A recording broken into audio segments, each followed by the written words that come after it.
പ്രേക്ഷകർക്ക് ഏറെ പ്രിയപ്പെട്ട രണ്ട് താരങ്ങൾ തെന്നിന്ത്യൻ താരം പ്രഭാസും മലയാളത്തിൻ്റെ സ്വന്തം ദുൽഖർ സൽമാനും. ഇവർ രണ്ടും ഒരുമിച്ചെത്തുന്നതിനെക്കുറിച്ച് മുൻപ് എപ്പോഴെങ്കിലും നിങ്ങൾ ചിന്തിച്ചിട്ടുണ്ടോ? എന്തായാലും ഇപ്പോൾ അത് സംഭവിക്കാൻ പോവുകയാണ്. പ്രേക്ഷകർക്ക് ഏറെ ഇഷ്ടമുള്ള പ്രഭാസും ദുൽഖർ സൽമാനും ഒരുമിച്ചെത്തുന്നു.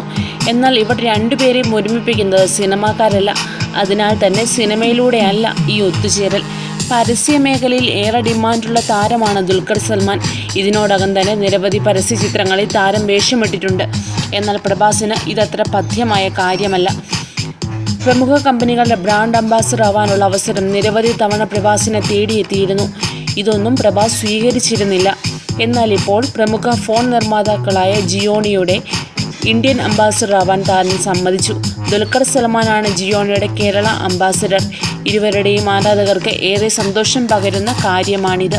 ബാഹുബലിയുടെ ആദ്യ ഭാഗം ഇറങ്ങിയപ്പോൾ മുതൽ പ്രഭാസിനെ ബ്രാൻഡ് അംബാസഡർ ആക്കാനുള്ള ശ്രമങ്ങൾ പല കമ്പനികളും തുടങ്ങിയിരുന്നു. അതിശയിപ്പിക്കുന്ന ഓഫറുകളായിരുന്നു താരത്തിന് ലഭിച്ചുകൊണ്ടിരുന്നത്. എന്നാൽ അതൊന്നും ബാഹുബലി സ്വീകരിച്ചിരുന്നില്ല. മുൻപ് സ്വീകരിക്കാതിരുന്ന ഓഫർ പ്രഭാസ് ഇപ്പോൾ സ്വീകരിക്കുന്നതിനെക്കുറിച്ചുള്ള ചർച്ചകൾ സോഷ്യൽ മീഡിയയിൽ സജീവമായി നടക്കുന്നുണ്ട്. ദുൽഖർ സൽമാൻ്റെ ഇടപെടൽ കൊണ്ടാണോ ഇത്തരമൊരു കാര്യം നടന്നതെന്ന തരത്തിൽ വരെ സംശയിക്കുന്നുണ്ട്. എന്നാൽ ഇത് സംബന്ധിച്ച് ദുൽഖർ സൽമാനോ പ്രഭാസോ പ്രതികരിച്ചിട്ടില്ല. മലയാളത്തിലെയും തെലുങ്കിലെയും രണ്ട് ഇഷ്ടതാരങ്ങൾ ഒരുമിച്ചുള്ള പരസ്യത്തിനായി കാത്തിരിക്കുകയാണ് ആരാധകർ. ഇരുവരെയും ഒരുമിപ്പിക്കാൻ കഴിയുന്നതിൽ സന്തോഷമുണ്ടെന്നാണ് ജിയോണി അധികൃതർ പ്രതികരിച്ചിട്ടുള്ളത്. സിനിമയ്ക്ക് വേണ്ടിയല്ല, പരസ്യത്തിന് വേണ്ടിയാണ് ദുൽഖർ സൽമാനും പ്രഭാസും ഒരുമിക്കുന്നത്. പ്രിയ താരങ്ങൾ ഒരുമിച്ചെത്തുന്നതിനായുള്ള കാത്തിരിപ്പിലാണ് ആരാധകർ. കൂടുതൽ ചലച്ചിത്ര രംഗത്തെ വാർത്തകൾക്കായി സബ്സ്ക്രൈബ് ചെയ്യുക മലയാളം ന്യൂസ് ടൈം.